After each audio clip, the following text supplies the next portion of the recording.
a Victorian-era monster slayer, increasingly disillusioned with the ancient Catholic order he was born into. A Celtic druid witch unjustly held prisoner by the same, supposedly righteous group, and a string of failed exorcisms in rapid succession, all lead to an unprecedented church jailbreak, and the two's trek across Europe, receiving aid from a nun who's grown bored and unsatisfied with her position. The two embark on a perilous journey, encountering the fair folk, satanic, devil-worshipping cultists, swarms of monstrous demons, dark witches twisted into horrific creatures called HAXAN by their contracts with the devil. It all culminates on the mythical island of Blakulla, Sweden. The fate of every firstborn in Europe depends on the two arriving and thwarting the cultists in time. A tale steeped in ancient Abrahamic, Celtic, and other mythologies, as well as the European tradition of monster and vampire hunters. This is the story of my ancestors' life in this world. The Old Breed, HAXAN, a novel coming soon. Witches, long believed to be brides of the devil, were in fact the victims of violent religious persecution. Even those actually capable of magic were almost always benevolent, a realization my ancestors came to long ago. My ancestor Harold Oldrey worked with a Celtic witch of Druid descent that he broke free from church captivity.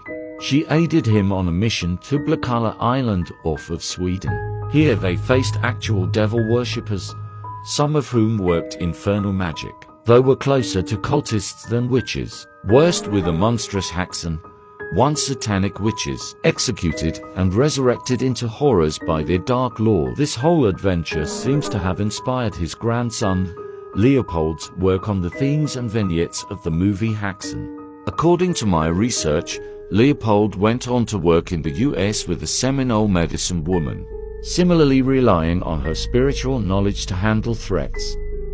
My ancestor Harold Oldrey's final paladin apprentice was his most trusted confidant, an African man hailing from what is modern Niger, at a time when paladins from the African continent were becoming increasingly common, a first for the centuries-old order, which dated back to Charlemagne. When the Sons of Man missionaries arrived in Africa, they immediately noticed the population's propensity for spiritual strength, a virtue central to the order of paladins.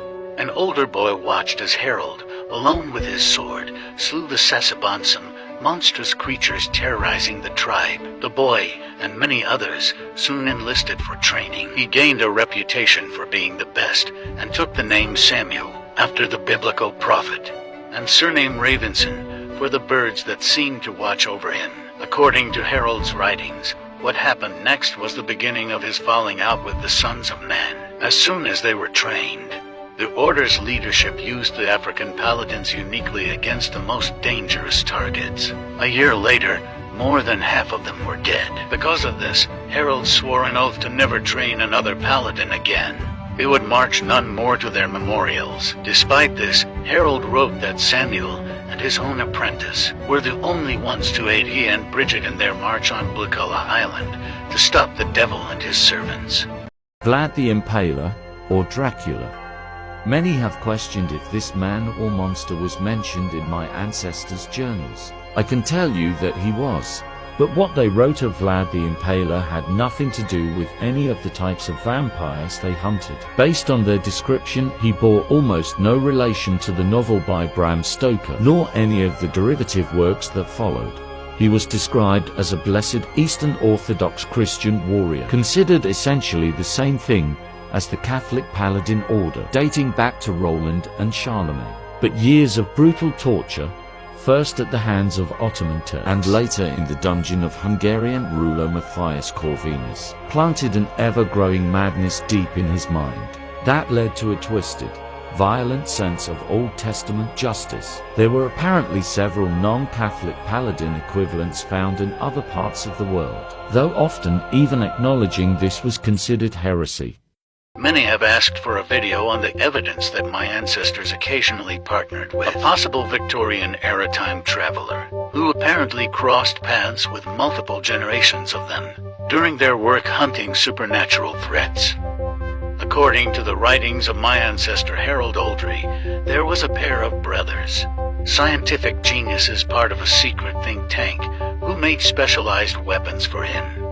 He described the younger's intelligence as possibly supernatural itself, believing he would go on to found new scientific disciplines.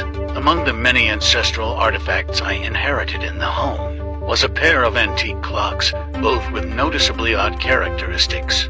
Inside one of them was hidden a bundle including a note with the date February 22nd, 2022, and other strange items, including what looked like some strange battery. A trusted medium said the note was written by a friend of Harold, possibly somehow still living.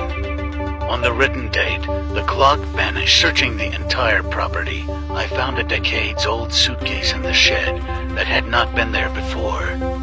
Inside of it was the missing clock, the note and items replaced with a personal message for me, written on 100-year-old paper.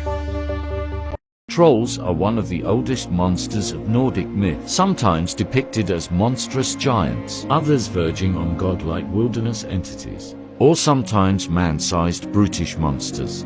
Berserkers were ferocious warriors draped in bear or wolf skin. The earliest depictions of these Norse fighters date back to 101 AD. I learned from one of my great-grandfather's journals that the fairy tale my grandmother told me of these two beings was based on a story he told her. My version is a tale of two young girls who stay out in the wild too late, taken hostage by the repulsive man-eaters and the Old Norse mercenary hired to bring them back, trekking through a hostile ancient forest and the haunted cave system the trolls call home, eventually coming face to face with the massive father troll. I've named the story Into the Troll Den. You can find it in my bio link tree along with some of my other projects.